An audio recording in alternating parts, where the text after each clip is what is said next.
But when they rig it or cheat, you know, there's not a lot you're going to do about that other than you have to stop it. Now we have to stop it.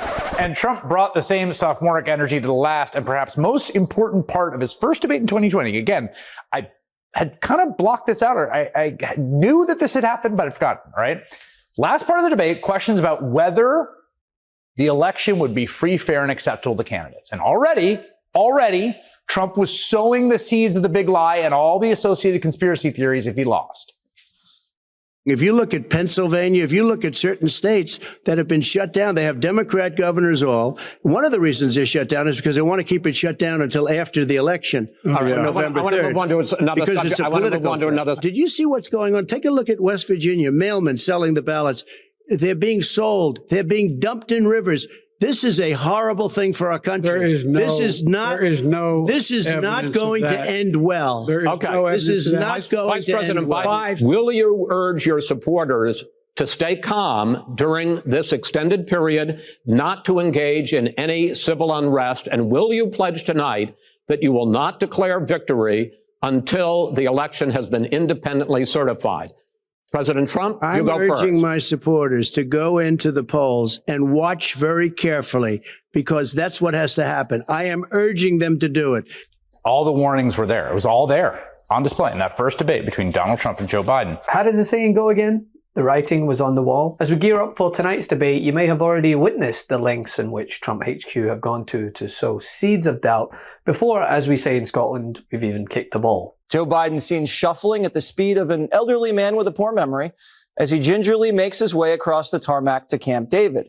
Right now, he's holed up for the next several days with nothing else on his schedule except to cram like crazy for the CNN presidential debate. From wild conspiracy theories about Biden being held up in Camp David undergoing the Ivan Drago treatment. Previously said that you have seen a cognitive decline in President Biden, but don't you worry that you and fellow Republicans have set the bar pretty low for him?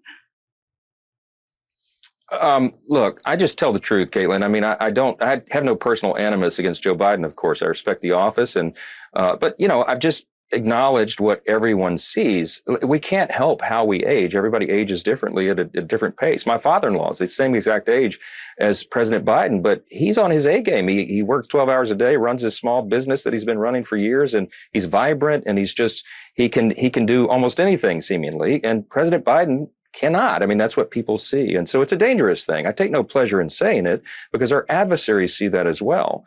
And, you know, I think it's going to be a very interesting contrast between these two men. And the interesting thing about this race, Caitlin, is that both of these men have been president. So you can ignore the rhetoric. You can ignore the talking points. You can look at the record of these two men, and I think that's a really important one as well. But do you think some of the rhetoric, Speaker Johnson, I mean, just knowing you and how you conduct yourself, do you think some of the rhetoric is out of line when people from Trump's team are suggesting that Trump himself, that Biden is going to be on cocaine when he's on that debate stage Thursday night?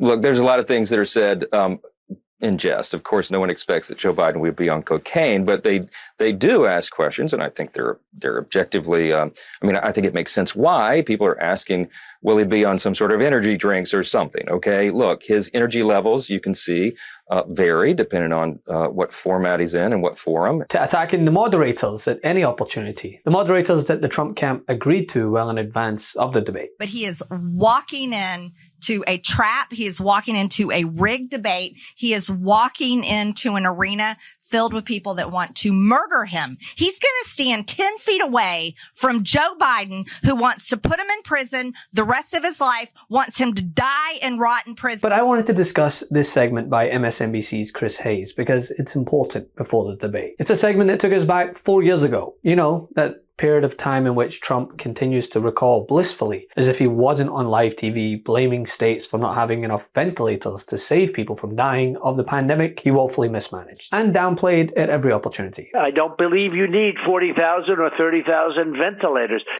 So we're starting up, and it's going to be very, very strong. We're very close to a vaccine, even with it, without it. But I will tell you, we're very close to a vaccine, and we're very close to therapeutics. Really good therapeutics. Well, it was during that debate in 2020 that Chris Hayes narrowed in on Trump planting the seed of election denial, echoing the very rhetoric that we've heard him reiterate incoherently since. He cannot stop you from being able to determine the outcome of this election.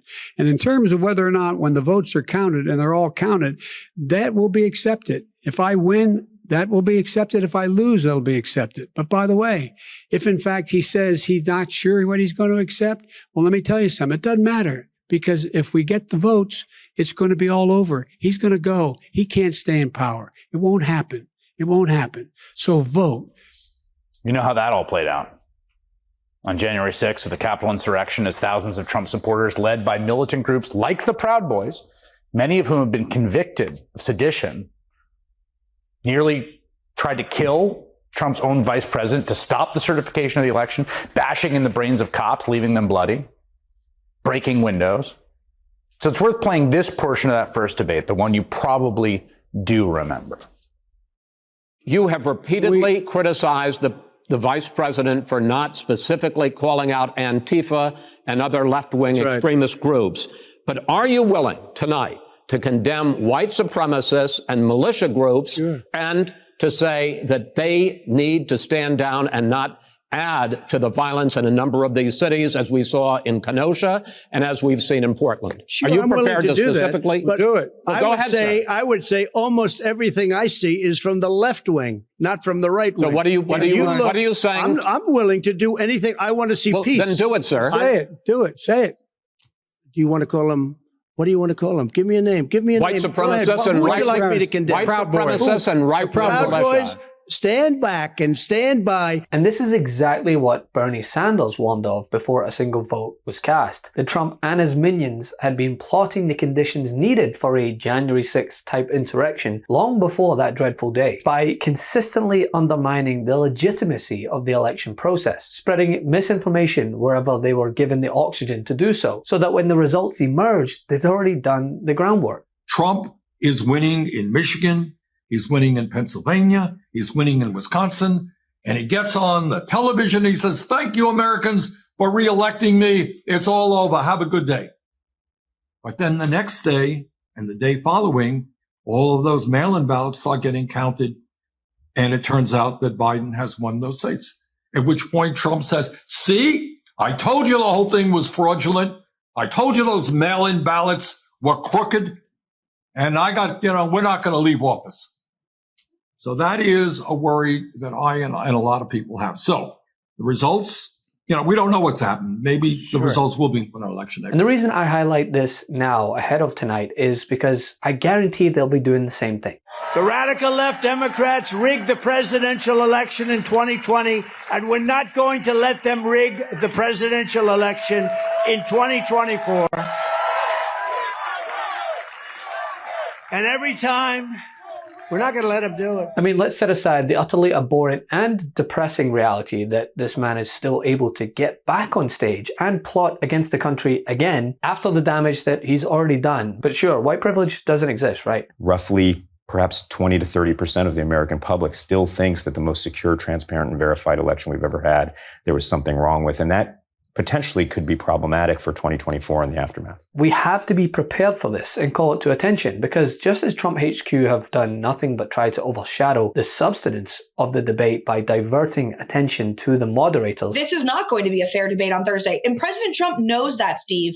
He knows that. He knows he's going into a lion's den. It's going to be a 3-on-1 fight with Crooked Joe, who's been getting doped up and hiding away in the woods at Camp David all week, and Dana Bash and Jake Tapper. But it just speaks to President Trump's determination and resolve. Instilling the idea that it's all rigged before it's even started, you can bet your $60 God Bless America Bible that he's going to do the exact same thing regarding the election.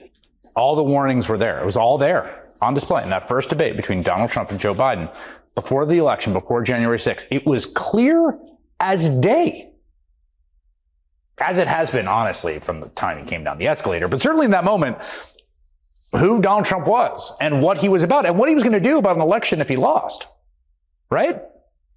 And he's the same man today going into a new election and a new debate 4 years later, although actually, I should be clear, not entirely the same. Since then, he's 4 years older. He has also been found liable for massive corporate fraud. He has been found responsible for sexually assaulting a woman and then defaming her. He has been convicted of 34 felony counts for falsifying business records for paying off women he had sex with to keep them from talking before the election. He has 3 more criminal trials pending. He is manifestly even more consumed by revenge and conspiracy. He is also more addled, plainly, even than he was in 2020. And while the stakes of that election felt existential, and they were, well, here we are again. And the stakes are somehow even higher. Love this video? Make sure you stay up to date on the latest breaking news and all things Meidas by signing up to the MeidasTouch newsletter at MeidasTouch.com/newsletter.